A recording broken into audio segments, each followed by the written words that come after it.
So we're here with Jen Grisanti, and I'm really excited to be welcoming Jen to the interview series. Yes, because it was her series of podcasts on her website, jengrisanti.com, is that what it is? Jen Grisanti Consultancy. Yeah. Yes. .com. There's a series of podcasts, interviews that Jen does with a whole slew of writers, authors of books, feature films, and it's really been so inspiring to me, and it was part of my inspiration to do this series. Yay. So it's so great to have you. Thank you so much. Before we get started, let me just share. So your background, you were in charge of all the scripted series at Spelling. Right. When I left Spelling, I started as Aaron Spelling's assistant. Personal assistant. In 1992, and I, personal assistant, and I climbed the ladder there. Yeah. And I was there 12 years. My last was in current programming for probably 9 of the 12 years, and the last 2.5 years I ran the department by myself. Wow. So it's quite a climb, yeah, quite it a was journey. great. Yeah, and then you moved over to CBS Paramount, right? As VP of Current Programming there, and then in 2008 you went solo, right? And created Jen Grisanti Consultancy, right? Great, and you're working with a whole slew of writers right now. So something that really struck me about one of your blogs is you spoke about how great writing comes from healing and spirituality. And so I was curious about your own journey, being an author. Right. Congratulations. Thank you. Storyline. It's just hot off the press, right? Right. And how that has influenced your journey in entertainment. Yes. Both when you were in current programming. Right. As well as now with your own consultancy and as an author. Yeah, well, my healing and my journey definitely formulates my voice. And so my voice comes from the place of knowing what it is to work for a company for 15 years and not have your contract picked up and have your moment end as you saw it in that time. And so, that's definitely where part of my voice comes from. I would say when I was a current programming executive, a large part of where my voice came from was I had gone through divorce pretty early on in my career. And so that definitely opened me up to wanting to know and understand everybody's story. I see. Yeah. So I would say because I had gone through the divorce and it was a difficult, challenging as it is for everyone who goes through it, and then you're in this job where you're meeting with writers and they come in and they share their story, I would share my story and find out that when I shared my story, suddenly they'd open up to me about so much because I was willing to be vulnerable. Sure. And so that goes into healing and spirituality and believing that we connect with others through our pain as well as our joys. And so that was definitely something that was a part of how I did business. It is, I'm definitely, as we all are, as we're all moving into greater consciousness, wanting to create a brand that reflects not only how we feel business-wise, but how we feel inside and how what we believe and what our values are, because that is who we are. We're not our jobs.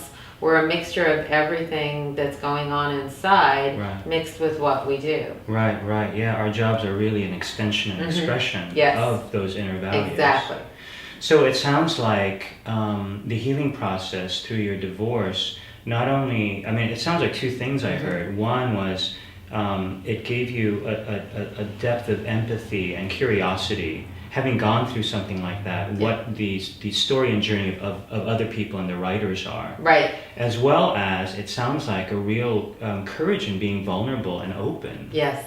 And sharing from that place, kind of giving other people permission to also share from that place. That's exactly what it is. Like, I remember at one seminar, I shared one of the log lines from my life, which is an exercise that has taken on a life of its own that everybody loves doing, because it's writing a log line, drawing from your own life experience, and everybody knows what happened in their life. Sure. So it's very easy to organize it into a log line, and it helps them understand how to organize a log line for their story. And I remember at a seminar, I shared a log line that fictionalized my experience, something like a newly married bride obsessed with fairy tales falls through a rabbit hole and wakes up president of Cheated on Anonymous. Oh. And so it was so funny because at one seminar I shared and everybody laughed, and it was great because it was this release. Yeah. And then another seminar I shared it at, you couldn't hear a pin drop, and I said it's okay to laugh, and suddenly everybody laughed. Wow. And it was like, I said, we have to look at our story and detach from it. Yeah. We have to be able to understand we're all on our own paths, and there's a value and a reason behind everything that happens in our lives. And to pick ourselves up, gain the tools from healing, connect with our spirit, and then pass our story on to others. That's terrific. That's really, and I also hear, I know a bit about your work as far as really guiding writers to dig into that emotional well and find their voice from that place of authenticity. Right. I'm curious, since you moved from kind of working for a corporation into your own company, how have you shaped your work now to really align with your own authenticity that maybe you weren't able to do as an employee for a corporation? Certainly when you're in the corporate world, you have a million things to do and you're responsible for so much, and that tends to make you fall short in some areas.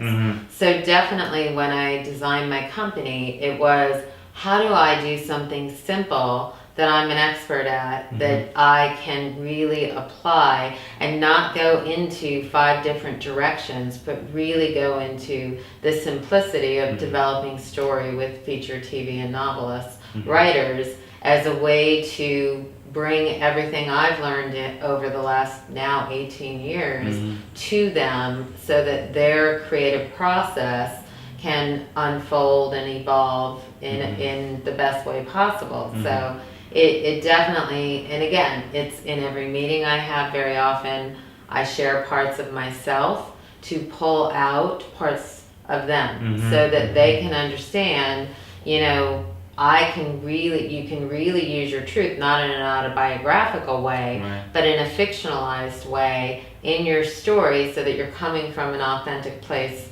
emotionally with your characters. Sure, so the character's emotional experience feels very real, and that will in turn resonate with the audiences. Right. So it's, I read over and over how personal you are with your writers, and how, again, the word integrity comes up, because I just, a lot of the testimonials of people's experiences are that that not only do you really keen in with your insights about their writing, but the process is as important, and guiding them through the process, and empowering them to guide themselves through the process. Yeah, I look at writing very much like yoga, and I've done yoga for 15 years, and I consider it a practice. And every time you return to the page, you get better. But you have to keep coming to the page, or the growth will not be there. So when, you'll run into people who are like, I'm a writer, and yet they've only written one script, and that writing is not part of their everyday experience. You want to be able to point them and say, think about what Malcolm Gladwell said in Outliers, as far as 10,000 hours in the pursuit of excellence. You have to practice. Right. Always, every day, constantly. Like, you have to, and I think that's the hardest thing with writers, because I think writers come to town, and I work with writers from staff level all the way up to co-EP, and produced feature writers as well as new feature writers, and new novelists as well as published novelists. And it is an interesting thing, because you definitely have to deal with the expectation and manage it, and try to say, and I understand it because I remember when I was an assistant, I wanted to be a vice president tomorrow, and that I just wanted that, and it was a 13-year process, and I had to understand that the beauty of it is the journey. The destination is amazing, but it's not as beautiful as the journey. Right. So it's like you have to, it has its own rewards and everything, but you know, I remember reading something somebody had written called The Arrival, and the idea that after you arrive at your goal, then if you're not constantly forming new goals, what's at the other side of that? So you have to recognize that the journey is every bit as important as the destination. Sure.